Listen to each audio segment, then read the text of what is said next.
बिस्मिल्लाहिर्रहमानिर्रहीम। इफ्तिखार अहमद आपको डीएनए के स्टूडियो से खुश आमदीद कहता है। आज मेरे साथ दो साथी तो लाहौर में हैं, मोहतरम सलीम बुखारी साहब और अंजम रशीद साहब, और तीसरा मेरा साथी इस वक्त इस्लामाबाद की ठंडी हवाओं में बैठा हुआ है, जावेद इकबाल। आज हमारे पास चार मौज़ूआत हैं।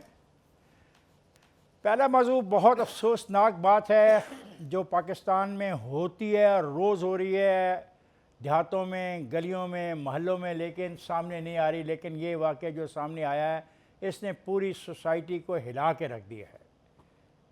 एक आदमी ने एक लड़की और लड़के को मजबूर किया कि उसकी मौजूदगी में हर वो हरकत करें जिसका ना तो इस्लाम इजाज़त देता है ना अखलाकियात इजाज़त देती है। और इस बात पे मुझे खुशी है कि पाकिस्तान के वज़ीर आज़म ने इस वाक़े का नोटिस लिया है। अब देखना यह है कि ये नोटिस लिया गया, इसका कुछ होगा भी या कानूनी मुशगाफियों की बिना पर यह मामला ख़त्म हो जाएगा। दूसरी स्टोरी और दूसरा मौजू वही है कश्मीर में इलेक्शन, बिलावल वर्सेस मरियम, और अब उसमें इमरान खान साहब भी उसमें जाने वाले हैं। और तीसरी चीज़ है कि वज़ीर आज़म ने आज एक मीटिंग में इस बात के ख़दशे का इजहार किया है कि कोरोना दोबारा आ सकता है, और पहली दफ़ा प्राइम मिनिस्टर ने मास्क अपने हाथ में लेके बताया कि मास्क पहनना ज़रूरी है। मैं खुश हूँ कि प्राइम मिनिस्टर को मास्क की जो अफादियत है उसका भी एहसास हो गया। और आखिर में बल्दियाती इदारे, यानी अजीब बात है, हम जमहूरियत की बात करते हैं, सारी सियासी जमातों का आप इंटरव्यू कर लें, इनके कायदीन का इंटरव्यू कर लें, इनके दो नंबर कायदीन का इंटरव्यू कर लें, जमहूरियत की बड़ी बात करेंगे। और जो जमहूरियत की बुनियाद है, मुकामी हुकूमतें, ये उसको पसंद ही नहीं करते।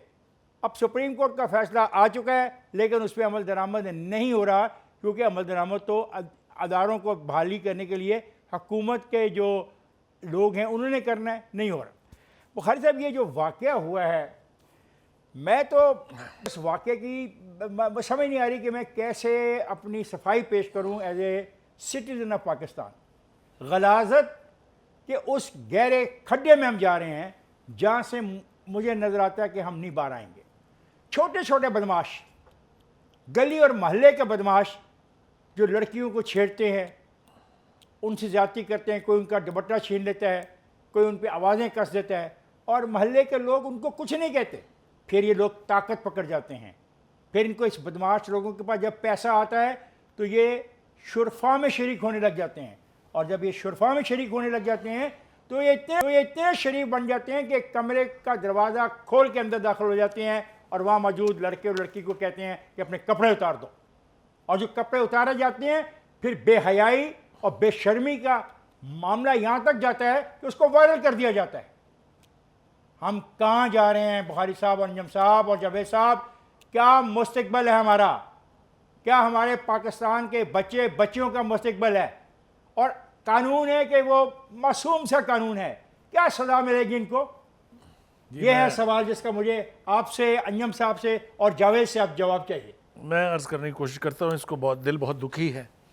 ये जो कुछ हमने सुना, जो कुछ हमने देखा, जो वायरल हुआ, उन बेहिस्सों, बेहयाओं, बेशर्मों, बेगैरतों की ना शायद बहनें हैं ना उनकी बेटियां हैं।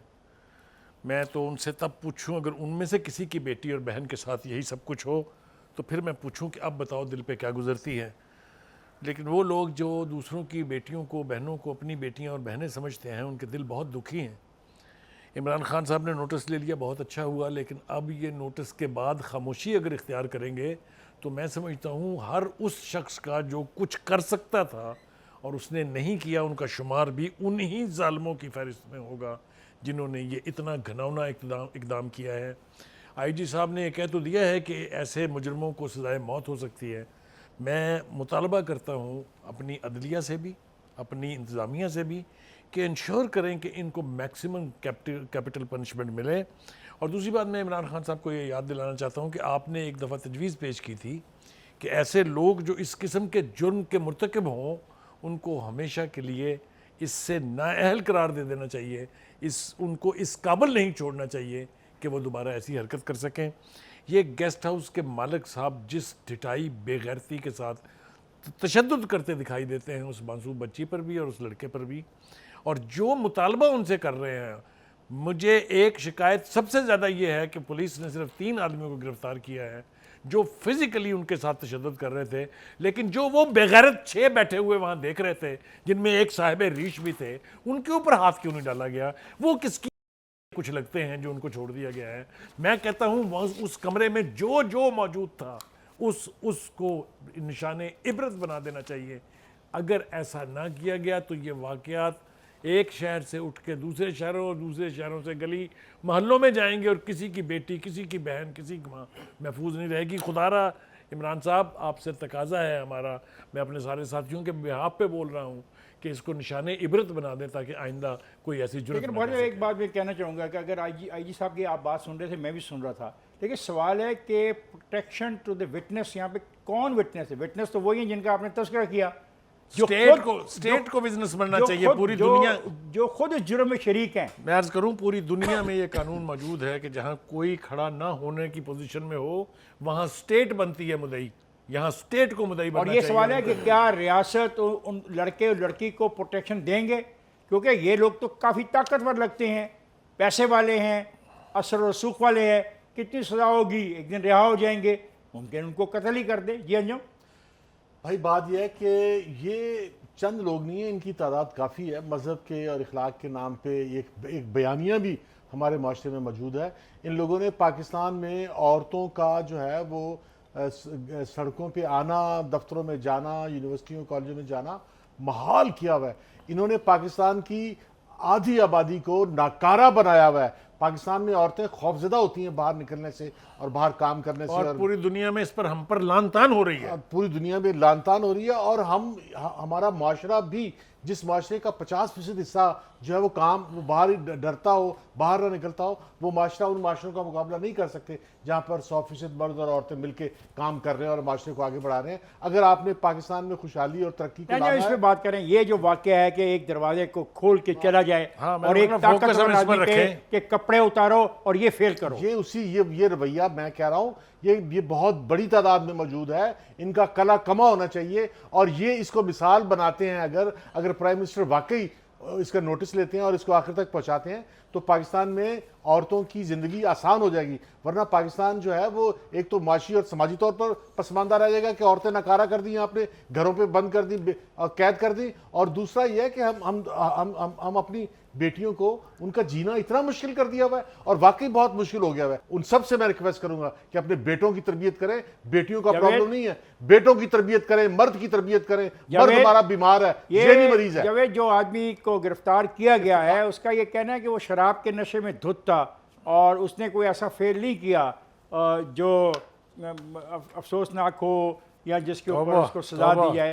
उसका ये कहना है कि मैं शराब के नशे की हालत में था। उसे कहो किसी दूसरे शख्स को शराब पी के अपने घर में दाखिल होने दे और वहां यही कुछ करने दे उसको, फिर उसको पता चलेगा इसका क्या मतलब है। इफ्तिखार साहब, इफ्तिखार साहब, बोलो हम सुन रहे हैं आपको। बात यह है कि जिस तरह का ये वाक़या है, ये इस हमारे मुआशरे के लिए पिछले 1 महीने से मुतअद्दिद दफ़ा बहुत सी चीज़ें होती चली जा रही हैं जो इस बात का सबूत है कि हमारे मुआशरे में कहीं ना कहीं इखलाकी तरबियत का फुकदान है और कानून नाम की कोई चीज़ नहीं है, जिसकी वजह से जो लोग इस तरह की जुराइम करते हैं उनको कानून के कटहरे में ना लाया जाता है, ना उनको सज़ाएं मिलती हैं। देखें, सबसे अहम चीज़ है, अगर हम माजी में चले जाएं तो अगर जिस गली मोहल्ले में इस तरह का कहीं छोटा सा भी इखलाकियात से गिरा हुआ वाक़या होता था तो उस घर से लेके उस फैमिली तक को पकड़ा जाता था, उनके पूरे गली मोहल्ले में उनका नाटका बंद किया जाता था। मैं ये समझता हूं कि इस वक्त हमें पूरी कौम के तौर पे, क्योंकि कानून तो पता नहीं कब बनेगा, कानून पता नहीं कब हरकत में आएगा, कानून पता नहीं कब इन लोगों को पकड़ के कानून के कटहरे में खड़ा करके सजाएं देगा जिससे ये लोग इबरत का निशान बनेंगे। उससे पहले करने की चीजें क्या हैं? वो ये हैं कि हमें अपने घरों में अपनी माओं को, अपनी बहनों को, अपनी औलाद को तरबियत करनी है, उनको आगाही देनी है, नंबर 1 चीज। दूसरी चीज, जहां जिस गली में जिस एरिया में यह वाकया होता है उनके रिश्तेदारों को भी अकाउंटेबल करना चाहिए। जब तक हम उनको शर्म नहीं दिलाएंगे, उस वक्त तक ये वाकयात होते रहेंगे। क्यों? कि सिर्फ शर्म और बेशर्मी को प्रोटेक्ट करने के लिए, इन चीजों को प्रोटेक्ट करने के लिए हमें इनके तमाम फैमिली मेंबर्स को अकाउंटेबल करना चाहिए, और जो उन इलाकों के बड़े लोग हैं उनको अकाउंटेबल करेंगे तो फिर ये लोग जाके सुधरेंगे। और तब तक हुकूमत के जिम्मे बनता है कि ऐसा कानून बनाए कि जिसकी गिरफ्त से ये निकल ना सके। जावेद, मैं समझता हूँ जो बात आपने कही, जो बुखारी साहब कह रहे हैं, जो मेरे ज़हन में भी है, जो अंजम के ज़हन में भी है, मेरा ख्याल है वक्त आ गया है इस किस्म के जुर्म की सज़ा इज्तिमाई तौर पे उस इलाके के लोगों को भी देनी चाहिए। ये नहीं हो सकता एक बिल्डिंग में ये जुल्म हो रहा है और उस बिल्डिंग की ऊपरली छत पे और निचली छत पे रहने वालों को इल्म नहीं, या उस बिल्डिंग के गिर्द रहने वालों को इल्म नहीं कि किसने क्या जुल्म किसी के साथ किया है। मैं ये तजवीज़ करता हूँ, मुझे नहीं पता इसकी कानूनी हैसियत क्या है, कानूनी हैसियत क्या है इज्तिमाई सज़ा की, लेकिन वक्त आ गया कि इस किस्म की जो हरकतें हैं, ख़ास तौर पे जिनसी हरासगी की जो मुकदमात हैं, जो इस किस्म के गरीबों के साथ जुल्म है, अब वक्त आता जा रहा है कि हम इज्तिमाई तौर पर एक सज़ा की बात करें, और ये कानून में साज अदारे हैं उनको सोचना चाहिए। मैं जा रहा हूँ ब्रेक पे, जाएगा नहीं, मेरे साथ रहेगा।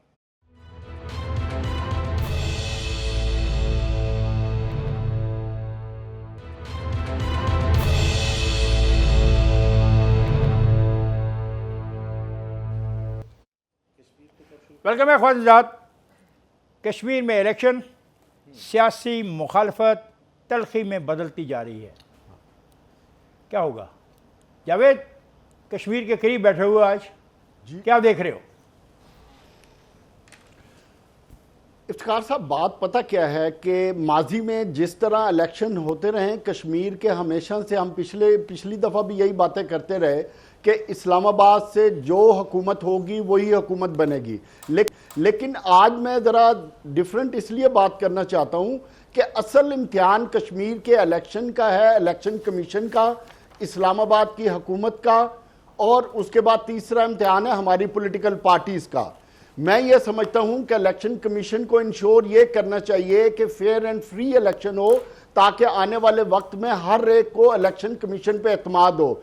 और जो फेडरल हुकूमत है, इसको इस बात को समझ जाना चाहिए कि अगर वो 3 साल PMLN की हुकूमत कश्मीर में बर्दाश्त कर सकते हैं, तो अगर आने वाले वक्त में पीपल्स पार्टी की हुकूमत बने या PTI की हुकूमत बने या किसी की भी हुकूमत बने, वो उसको भी बर्दाश्त करने का हौसला रखे। और तीसरी चीज़ जो मैं पाकिस्तान मुस्लिम लीग नवाज की बात करूंगा स्पेशली, या जिस तरह कल बिलावल भुट्टो जरदारी ने बात की, मैं ये समझता हूं कि इनको अब अदम बर्दाश्त वाली बात को ख़त्म कर देना चाहिए। अपने अंदर इतनी as a political leader, as a political party इतनी बर्दाश्त पैदा कर लेनी चाहिए कि इलेक्शन का रिजल्ट कुछ भी आए उसको वो कबूल करें, क्योंकि पाकिस्तान में जमहूरियत को अगर आपने आगे लेके जाना है तो जमहूरियत के हुस्न के मुताबिक ही लेके जाना पड़ेगा। जावेद, ठीक। बुखारी साहब, ये हम बहुत बात सुन रहे हैं मरियम की और बिलावल की। सूरत हाल ये है कि पाकिस्तान मुस्लिम लीग ने 34 उम्मीदवार खड़े किए हैं। पाकिस्तान तहरीक इंसाफ ने 33, पाकिस्तान पीपल्स पार्टी ने 26, जम्मू कश्मीर पीपल्स पार्टी ने 2, जमात इस्लामी ने 2, मुस्लिम कॉन्फ्रेंस ने 7। ये है वहाँ की सूरत हाल। तो अब जो कुछ कहना चाह रहा है और कह रहा है और आप सुन रहे हैं, और सारी की सारी बात ये की जा रही है इमरान खान गलती पर है, इमरान खान ने सौदा कर दिया, इमरान खान बेच आया। किस हद तक आपको कन्विंसिंग पॉइंट लगता है कि इमरान खान ने सौदा कर लिया, बेच आया, ट्रंप से पता नहीं क्या तय कर आया? खान साहब, पहली बात तो यह है कि हमें ये तय कर लेना चाहिए कि क्या कश्मीर में होने वाले इलेक्शन मामूल के इलेक्शन हैं या कोई बदली हुई सूरत हाल है। मेरे ख्याल से कश्मीर में, मकबूजा कश्मीर में जो कुछ हुआ है, भारत ने जो कुछ किया है, उसके बाद इस इलेक्शन की नौइयत तब्दील हो गई है। इसलिए कि मकबूजा कश्मीर के कश्मीरियों का हक़ खुद इरादियत तो दफन हुआ ही हुआ हिंदुस्तान की इस हरकत की वजह से, उनका स्टेटस एज कश्मीरी सिटीजन भी ख़त्म हो गया है। इन दोनों कवानीन आर्टिकल 370 के रिवोक करने के बाद, आर्टिकल 15A के रिवोक करने के बाद, वो सब्जेक्ट हैं यानी हिंदुस्तान के, कोई भी आके वहाँ ज़मीन ख़रीद के अपना घर, वहाँ की जो आबादी है उसको तब्दील करने का बायस बन सकता है। तो इलेक्शन मुख्तलिफ हैं। जो इमरान खान के हवाले दिए जा रहे हैं वो इसलिए हैं कि इमरान खान साहब ने ये दावा किया था ट्रंप से मुलाकात के बाद कि उन्होंने मुझसे कहा है कि मैं कश्मीर के बारे में सालसी करूंगा। किधर गई वो सालसी? फिर उन्होंने कहा बुखारी साहब मुमकिन है सालसी की नोयत यही हो। फिर अगर मैं वो तो फिर अगर सालसी की नोयत ये है तो अल्लाह अकबर, फिर तो अल्लाह ताला हमारा हामी और नासर हो। दूसरी बात यह है कि उन्होंने इमरान खान साहब ने वहाँ से वापस आने के बाद जो यहाँ पहली तकरीर की उसमें कहा, मुझे ऐसा लगता है मैं दूसरा वर्ल्ड कप जीत आया हूँ। ये दावे करने वाला शख्स जो है वो मोदी के दोबारा इलेक्शन की दुआएं भी मांगता रहा है। अगर आपको याद हो कि वो दोबारा इलेक्ट होंगे तो वो पाकिस्तान कश्मीर का मसला हल होगा। एक मिनट मैं पूरी कर लूँ ना बात, अब अपनी मुझे भी 30 सेकंड प्लीज देते हैं। 30 सेकंड है बस। तो कहने का मतलब ये है कि ये इलेक्शन मुख्तलिफ हैं। इस वक्त वहाँ की ग्राउंड रियलिटीज़ चेंज हुई हैं। तीनों मेन पॉलिटिकल पार्टीज़ जो वहाँ कंटेस्ट कर रही हैं उनको एक दूसरे पर इल्ज़ाम तराशी की बजाय कश्मीर की कॉज की बात करनी चाहिए।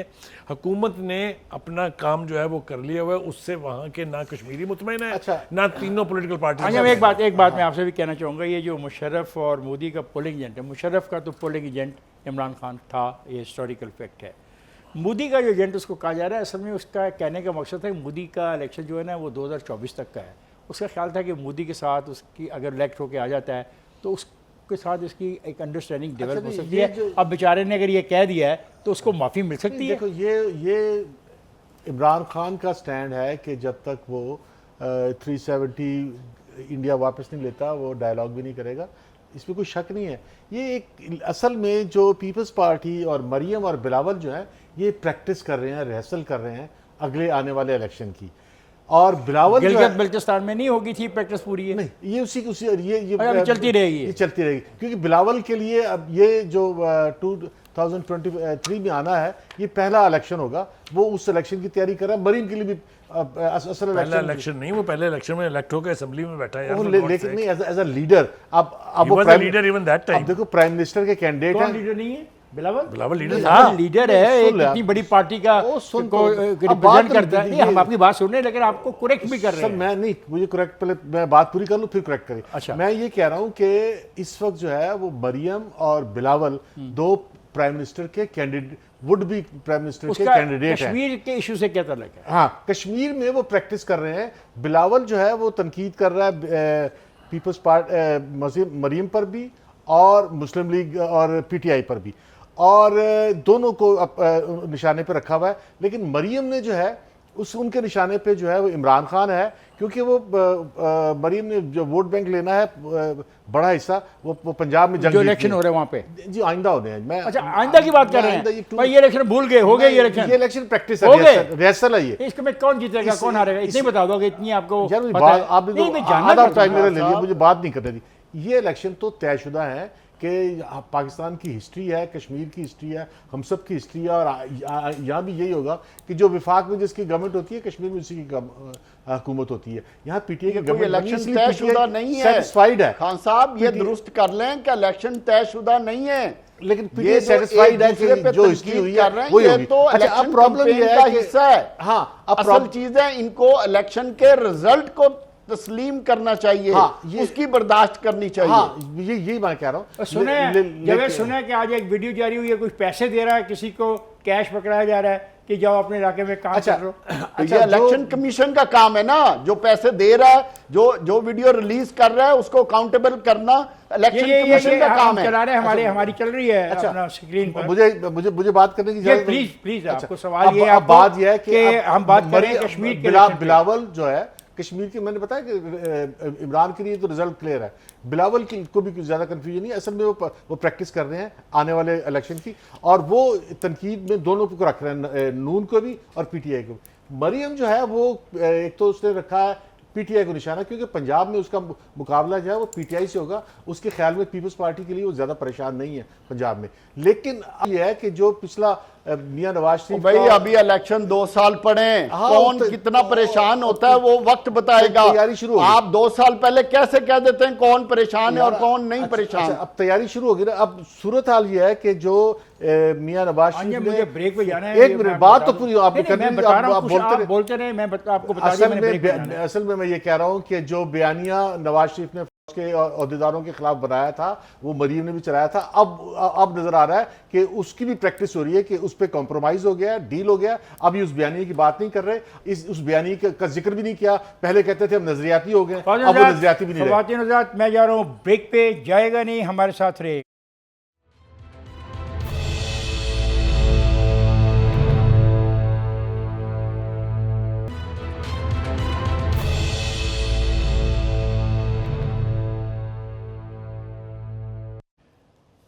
वेलकम बैक ख्वातीन हज़रात।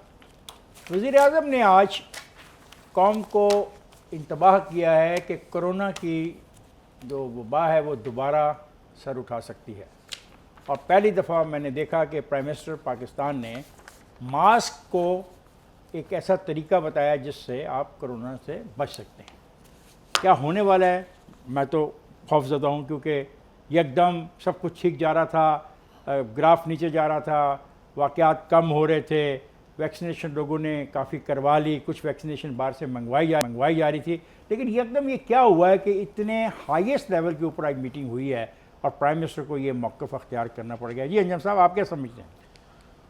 एक तो ये कि हम बड़े खुश थे कि इकोनॉमिस्ट ने पाकिस्तान को जो है वो कोरोना पे काबू पाने वाले कामयाब तरीन मुल्कों में गिना, लेकिन अब क्योंकि बकरीद आ रही है, ईद उल अज़हा आ रही है, तो इस पे ख़तरा पैदा हो गया है कि जो इंडियन किस्म है कोरोना की वो पाकिस्तान में एंटर हो चुकी है। अगर वो एंटर हो गई है तो उसकी फैलने की स्पीड और रफ्तार इतनी तेज़ है कि ईद के मौके पे जो हमने बाज नहीं आना पाकिस्तानी कौम ने मिलने से मिलाने से, तो उसमें ये फैलने का ख़तरा है। और अगर उसमें ये फैल गई तो पाकिस्तान के अस्पतालों में ना इतने वेंटिलेटर हैं ना इतने बेड हैं। तो अगर ये चौथी लहर आ गई और वो इंडियन वेरिएंट जितना ख़तरनाक है उतना ख़तरनाक साबित हो गया, तो आपको मरीज़ जो है वो अस्पतालों की बजाय सड़कों पे नज़र आएंगे और उनके रिश्तेदार जो है वो आपको मातम करते हुए नज़र आएंगे। और इस पे असद उमर और इमरान खान बिल्कुल ठीक तशवीश का इजहार कर रहे हैं कि वो कह रहे हैं कि किसी तरह करना क्या चाहिए। ये तो आपने तशवीश बता दी कि लाशें सड़कों पे आ गई हैं और लोग मातम कर रहे होंगे, अब करना क्या है? वही जो प्राइम मिनिस्टर और असद उमर कह रहा है कि एसओपीज़ का ख्याल रखें, मास्क इस्तेमाल करें और हाथ धोएं। अगर ये आप करेंगे तो कोई ख़तरा नहीं है, बिल्कुल ठीक सेफ। हम जैसे पिछले लहरों में निकले इस लहर में भी निकल जाएंगे। अगर ये ना किया तो वाकई फिर मातम होगा। जी बहुत ज़्यादा मातम। देखिए, गुजारिश ये है कि 2-3 वजूहात इसकी हैं। पहली बात तो यह है कि हम जब से ये वबा आई वजूद में, तब से हम पहले तो डिनाइल मोड में रहे कि ये कुछ है ही नहीं, ये तो हल्का सा फ्लू आएगा चला जाएगा। उसने जो थोड़ा सा सहमी हुई कौम को निडर किया, वो बाहर निकल आए। फिर उसके बाद जब थोड़ा सा मामला बढ़ा तो आपने कोशिश की कि उनसे एसओपीज़ पर अमल कराया जाए। उसमें भी हुकूमत जो है, चाहे वो सूबों की हुकूमत है चाहे वो वफाकी हुकूमत है, मिजरेबली फेल हुई है एसओपीज़ पर अमल कराने में। जब वबा अपने अरूज पर थी तो सड़कों और गलियों और स्टोर्स और बाज़ारों में मैं आप अंजुम जावेद सब देखते थे कि बगैर मास्क के लोग जो हैं वो भीड़ की सूरत में मौजूद हैं, कोई पूछने वाला नहीं है।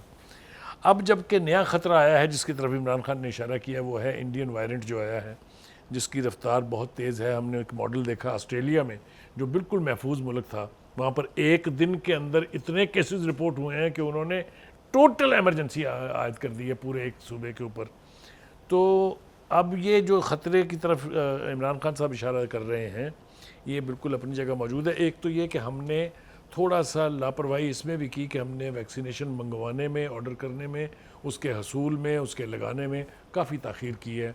ये कोई ढकी छुपी बात नहीं है। लोगों के अगर आप शहरों का और मुल्कों का अंदाज़ा करें तो कहीं 80% है, कहीं 90% पहुंची हुई है कि वैक्सीनेशन हुई। ठीक है, हमने सिर्फ चाइना पर इन्हिसार किया और दूसरी जगह हमने ऑर्डर नहीं किए। ये भी एक नाअहली की वजह है जिसकी वजह से मर्ज़ फैली। अब इस वक्त क्या हो रहा है, मुख्तसरन अगर आप मुझे इजाज़त दें, प्राइम मिनिस्टर का कंसर्न इज़ वेल टेकन, बिल्कुल ठीक है, बिल्कुल वो सही डरा रहे हैं, लेकिन इसके ऊपर अमल दरामद के लिए उनकी टीम क्या कर रही है, ये एक बहुत बड़ा सवालिया निशान है। मेरे ख्याल से सिर्फ प्रेस कॉन्फ्रेंसेस कर देने से या आवाम को डराने से इस मसले का हल नहीं होगा। इसको चैलेंज के तौर पर लेना पड़ेगा और फ्रंट फुट पे, वार फुटिंग पे खेलना पड़ेगा, तब इससे हम बच सकते हैं। ये जावेद साहब जी, प्राइम मिनिस्टर तो कहता है कि जो जी खान साहब, जो बुखारी साहब ने बात की है कि हमें इसको एज ए चैलेंज के तौर पर लेना पड़ेगा, इसलिए इमरान खान ने वार्निंग क्यों दी है? उसकी वजह यह है कि इस वक्त पाकिस्तान में तकरीबन पिछले एक हफ्ते का अगर मैं डाटा लेता हूं तो पाकिस्तान में जो 2.5 से लेके 2.8% तक कन्वर्जन रेशो थी पॉजिटिविटी की, जहां 40 से 50 हज़ार टेस्ट एवरी डे हो रहे थे। और पिछले 3 दिन का अगर मैं डाटा लूं तो वो 3.3 से लेके 3.4 और 3.5 तक चला गया है। जिस चीज़ से इमरान खान की हुकूमत ने कौम को वार्न करने की कोशिश की है। और इस वक्त पाकिस्तान में रोज़ाना 4 लाख के लोगों को वैक्सीनेशन की जा रही है और तकरीबन 1 करोड़ और 90 लाख लोगों को तकरीबन वैक्सीन लग चुकी है और 4 लाख एवरी डे वैक्सीनेशन हो रही है। ये तो वो डाटा है जिसकी बेस पे इमरान खान ने हम सबको वार्न किया है। असल में हकीकत क्या है? हकीकत क्या है कि इस वक्त पाकिस्तान में SOP नाम की कोई चीज़ ही नहीं है। आज जिस जगह मैं बैठा हूँ इस्लामाबाद में, मैंने किसी पार्क में, किसी मॉल में, किसी शॉपिंग स्टोर में कहीं भी SOP नाम की चीज़ ही नहीं देखी। तो जो बुखारी साहब बात कर रहे थे, वार्न तो कर दिया। असल हुकूमत का काम अब बनता है कि जो डेल्टा वेरिएंट इस वक्त जिसकी हम वार्निंग इस कौम को भी दे रहे हैं और ख़ुद भी डर रहे हैं, उस वेरिएंट से बचना है तो हम इस कौम को समझाना पड़ेगा और इंश्योर करना पड़ेगा हुकूमत वक्त को कि यह रेशो बढ़ रही है और आगे बकरीद आ रही है। अगर खुदा न खास्ता यह रेशो 10% से ऊपर चली गई तो फिर पाकिस्तान के लिए मुश्किलात हो जाएंगी। जहां आपको दुनिया में तीसरे नंबर पे रेट किया गया है कि आपने बेहतरीन तरीके से आपने SOP को इंश्योर करते हुए कोरोना को कंट्रोल किया और अपनी इकोनॉमी को चलाते रहे, तो यही चीज, ये ओवर कॉन्फिडेंस हमें कहीं उल्टा ना पड़ जाए। तो इसलिए हुकूमत को चाहिए कि इसे सीरियसली लेना चाहिए। हुकूमत सीरियसली ले। आप, मैं, बुखारी साहब और अंजम रशीद संजीदगी से ना लें, हमारे दोस्त अहबाब संजीदगी से ना लें, मेरे महल्ले में रहने वाले लोग संजीदगी से ना लें और वो हुकूमत संजीदगी से ले। मुझे इस रवैये की समझ नहीं आती है। भाई बात यह है कि हमारे यहाँ टाई तो आपने अच्छी पहन रखी है, अक्सरियत है वो ये मानने को तैयार नहीं है कि कोरोना जो है वो, और आप उनमें शामिल हैं। और फिर इसमें हमारा एक और प्रॉब्लम, लोग कहते हैं कि मौत तो जिस दिन आई है खुदा ने लिखी है, तो उससे डरने की क्या जरूरत है। तो अब इसका तो कोई जवाब नहीं है। ख्वातिन, मसला ये है कि मौत तो आनी है और हकीकत है, मौत बरहक है, लेकिन दर्दनाक ना बनाएं उसे। ये अंजम आज अच्छी बात कर रहा है, कहता है कि मौत को दर्दनाक ना बनाएं। और ये बड़े मसले की बात है कि ये जो नया मसला आ रहा है इसमें बुखार शुखार की कहते हैं अलामात नहीं होंगी, कुछ अलामात ही डिफरेंट है। तो ख्वातिन साहब, मैं जा रहा हूँ ब्रेक पे, जाएगा नहीं, हमारे साथ रहेगा।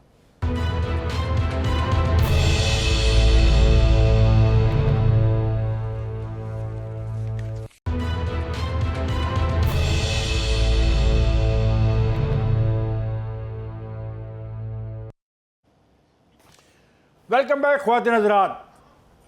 पाकिस्तान को हकीकत में पाकिस्तान की नौकरशाही चलाती है। वो नहीं चाहती कि इक़्तिदार आवाम के मुंतखब नुमाइंदों को निचली सतह पे पहुँचे। वो ये 1200-1300 लोगों के साथ तो डील करने को मुनासिब समझ लेती है कि भाई सेनेट के रुकन हो गए, सूबाई असम्बली के रुकन हो गए और कौमी असम्बली के रुकन हो गए। वो डरते हैं कि अगर लाखों लोग मुंतखब हो गए, वो तो हर बात पे उनसे जवाब तलबी करेंगे, वो तो हर बात के बारे में पूछेंगे, ऐसा क्यों किया, ये गली आपने क्यों बनाई, इस आदमी को आपने सिफारशी तौर पे भर्ती क्यों किया, ये पैसे कहाँ खर्चे। तो ब्यूरोक्रेसी नहीं चाहती और उसके साथ हुक्मरान टोला भी ये नहीं चाहता कि इक़्तिदार जो है उन लोगों तक जाए जो महल्लों में रहते हैं, गलियों में रहते हैं, देहातों में रहते हैं, कस्बों में रहते हैं। बुखारी साहब, सुप्रीम कोर्ट ने कहा बहाल है, लेकिन बहाली कोई है ही नहीं। वो बेचारे शरीफ लाहौर के रिटायर्ड, वैसे वो फौजी है, वो रोज़ आता है कि भाई दरवाजे खोल दो, वो दरवाज़ा नहीं खोलते। देखिए, गुजारिश है, मुश्किल से एक दिन दरवाजे उसने खुलवाए। जैसा मैं पहले भी कह रहा था, दोबारा अपनी बात दोहरा रहा हूँ। एक तो ये कि सुप्रीम कोर्ट का जिम्मा सिर्फ एक फ़ैसला करना नहीं है, बल्कि फ़ैसले पर अमल दरामद को यकीनी बनाना भी उनकी जिम्मेदारी है। उन्होंने फैसला कर दिया था और इतने महीने गुजरने के बाद भी किसी के कान पर जूं नहीं रुकी, तो कंटेम्प्ट ऑफ कोर्ट का नोटिस देना चाहिए हुकूमतों को, सुप्रीम कोर्ट को। ये मैं मुतालबा कर रहा हूँ इंतहाई जिम्मेदारी से इस प्रोग्राम के ज़रिए। एक, ये क्यों नहीं खुले? इसलिए कि अगर ये खुल जाते हैं तो तमाम इख्तियारात फाइनेंशियल जो है, जो सूबाई हुकूमतें मज़े ले लेके एंजॉय कर रही हैं, जिसको चाह रही हैं ओबलाइज कर रही हैं, जिसको चाह रही हैं ठेके दे रही हैं, ये सब कुछ will come to a stop. ये आपको भी पता है। बिल्कुल। क्योंकि गली महल्ले में काम होने वाला काम जो है वो वहाँ के इलेक्टेड रिप्रेजेंटेटिव का काम है, वो ब्यूरोक्रेट का काम नहीं है बैठ के। जब तक ये मुनाफकत ख़त्म नहीं करेंगी सूबाई हुकूमतें और मरकज़ी हुकूमत, क्योंकि CDA उनके पास है वहाँ, इसी तरीके से और बहुत सारे इदारे हैं, तो मेरा ख्याल ये है कि मुतालबा ये करना चाहिए कि इनको हुकूमतों के ऊपर कंटेम्प्ट ऑफ कोर्ट के नोटिस सर्व किए जाएं और उनको मजबूर किया जाए कि वो ये इदारे फिल फॉर खोलें, क्योंकि जो फाइनेंशियल करप्शन बाद में नैब ने और FIA ने भुगतनी है, उसका इलाज आज मुमकिन है कि इन लोगों से ये इख्तियार छीन के अवाम के नुमाइंदों को दिया जाए। करप्शन कम हो जाएगी, मैं गारंटी के साथ। जावेद, अच्छा अंजम, जावेद को मैं, जावेद दूर बैठा है, इस्लामाबाद बैठा है, उससे बात कर लूँ मैं? जी जावेद। बात यह है खान साहब कि मुझे ये नहीं बात समझ आती कि हमारे हुक्मरान हमेशा अदारों की बालादस्ती की बात करते हैं, और जब वो बालादस्ती का कोई फ़ैसला करते हैं और वो फ़ैसला अगर उनके अख्तियारात को और अगर उनके, जो बुखारी साहब बात करते थे, फाइनेंशियल इश्यूज़ को क्लैश करता है, तो वो उसके ख़िलाफ़ खड़े हो जाते हैं। और इसी तरह जिस जमहूरियत की हम दावेदार हैं और जिस जमहूरियत के हम नारे लगाते हैं और जिस जमहूरियत के लिए हम सब इकट्ठे होकर बातें करते हैं, बात यह है कि जो असल जमहूरियत है, जहां से एक आम आदमी को रिलीफ मिलता है, उस जमहूरी अदारे की बहाली की बात होती है, तो तमाम पॉलिटिकल पार्टीज का हमेशा माजी में भी यही वतीरा रहा है।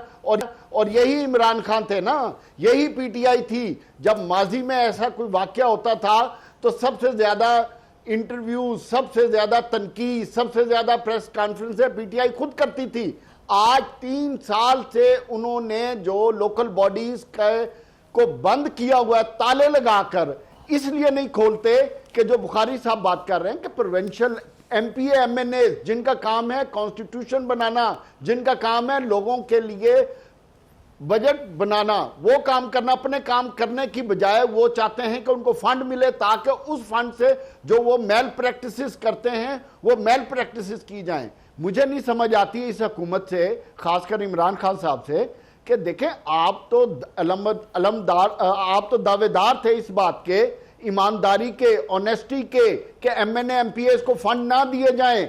आज आप भी वही काम कर रहे हैं। आप तो चाहते थे कि लोकल बॉडीज के इलेक्शन हो जहां ताकत, पूरी power, financial power, administrative power लोगों के पास जाए। आज आप उसको भी खत्म करने जा रहे हैं। मेरा ख्याल है कि जमहूरियत को अगर हमने बचाना है तो जमहूरियत की जो बुनियादी सतह पे जमहूरियत होती है उसको हमें बहाल करना बहुत जरूरी है। अंजम, अंजम, इससे पहले कि आप अपने ख्यालात का इजहार करें, मुझे इजाज़त देंगे कि मैं जुर्रत करके एक सवाल कर, सुप्रीम कोर्ट ऑफ पाकिस्तान से मैं ये पूछना चाहता हूँ कि कंटेम्प्ट ऑफ कोर्ट के अंदर पाकिस्तान का एक मुंतखब वज़ीर आज़म घर भेजा जा सकता है, डिस्क्वालीफाई हो जाता है, उसको डिस्क्वालीफाई कर सकते हैं। तो वो लोग जिन्होंने लाखों मुंतखब नुमाइंदों के हकूक़ पे डाका डाला हुआ है, उनको डिस्क्वालीफाई करने का इख्तियार फिर किसके पास है अगर सुप्रीम कोर्ट ऑफ पाकिस्तान के पास नहीं? जी अंजम साहब। अच्छा, बात यह है कि दुनिया में जो तरक्की याफ्ता ममालिक हैं जिन्होंने अपने आवाम को खुशहाल और खुशगवार ज़िंदगी दी है, वो ममालिक हैं जहाँ पर बल्दियाती इदारे बहुत ज़्यादा कामयाबी से चल रहे हैं। जो आदमी की, जो अफराद की या माशरे की जो खुशहाली है, उसकी बड़ी बुनियाद जो है वो बल्दियाती सहूलतें हैं। भी आपके घर पे पानी आ रहा है, आपके घर पे जो है वो सीवरेज ठीक है, गली में पानी तो नहीं खड़ा, और जो है वो स्ट्रीट लाइट है, सड़क मौजूद है, बिजली आ रही है, जो बुनियादी सहूलतें सारी ये उनका काम है। बुनियादी सहूलतें अगर आप दे दें तो आम आदमी की ज़िंदगी में उसकी इकोनॉमिक बेटरमेंट वैसे घर पे ही हो जाती है। अच्छा, अब हमारे यहाँ सूरत हाल ये है कि जो सूबाई हुकूमतें हैं वो बल्दियाती इदारों को अपना मुखालिफ समझती हैं, और उनके ख्याल में जो है वो बल्दियाती इदारे जो हैं जो अख्तियारात इस्तेमाल करते हैं, वो खुद सूबाई मेंबरान वो अख्तियारात इस्तेमाल करके अपना वोट बैंक क्रिएट कर सकते हैं। लेकिन भाई बात यह है कि सूबाई जो अरकान असम्बली हैं वो बल्दियाती इदारों का किरदार अदा करने की सलाहियत ही नहीं रखते, कैपेबल ही नहीं है। बल्दियाती इदारों के लिए जो लोकल लेवल पे जो काउंसलर और नाजिम और जो चेयरमैन है, उनका होना जो है वो बहुत ज़रूरी है। और आप देखें कि पीपल्स पार्टी को सिंध में समझ में आया कि अगर उसने अगला इलेक्शन जीतना है तो उसको बल्दियाती इदारे जो है, खासतौर पे कराची में जो एक तूफान मचा हुआ है, उसने वहाँ पर जो है मुर्तज़ा वहाब को अपना एडमिनिस्ट्रेटर लगा के वो बल्दियाती इदारों वाला काम करना चाहते हैं, लेकिन बल्दियाती इदारों की बहाली ज़रूरी है। लेकिन अगर मुर्तज़ा वहाब जो है वो एक सॉफ्ट चेहरा है कराची के लिए, अगर वो उसमें कामयाब हो जाए तो यकीनन आप देखेंगे कि पीपल्स पार्टी को कराची में वोट बैंक सीट मिल जाएगी। लेकिन पंजाब में भी सूरत हाल ये है कि गवर्नमेंट ने आते ही जो मियाँ नवाज शरीफ के ज़माने के बने हुए और जो उनके हामी जिनमें मेजॉरिटी थी मियाँ नवाज शरीफ मुस्लिम लीग नून की, उनको ख़त्म कर दिया और अब सुप्रीम कोर्ट ने फैसला दे दिया है। तो एक ग्रेस का मुजाहरा करना चाहिए, इसको मान ले। इसमें इस गवर्नमेंट का ही फायदा है, इस गवर्नमेंट का फायदा। अगर लोगों को सहूलतें मिलेंगी तो इमरान खान के लोग मुखालिफ नहीं होंगे, तारीफ करेंगे। अच्छा, बात यह है कि आपने एक अपॉइंटमेंट की बात कर दी। मैं तो सिंपली एक बात कहता हूँ, क्यों नहीं बहाल कर चारों सूबों को मेरा सवाल है। मुझे याद पड़ता है कि पाकिस्तान के 3 चीफ मिनिस्टर थे मुख्तलिफ सूबों के। मैंने उनसे लोकल बॉडीज़ के बारे में बात की तो उन्होंने मुझे कहा कि इफ्तिखार, क्या हम शक्ल से आपको ऐसे ही अहमक नज़र आते हैं कि आप चाहते हैं कि हम सारे इख्तियारात उन लोगों के हवाले कर दें? ख्वात हज़रात, ये है हमारा सोच का मयार। और मुझे और मेरे साथियों को अब पीर तक के लिए इजाज़त दीजिए। अब आपसे मुलाकात होगी पीर को। खुदा हाफिज़।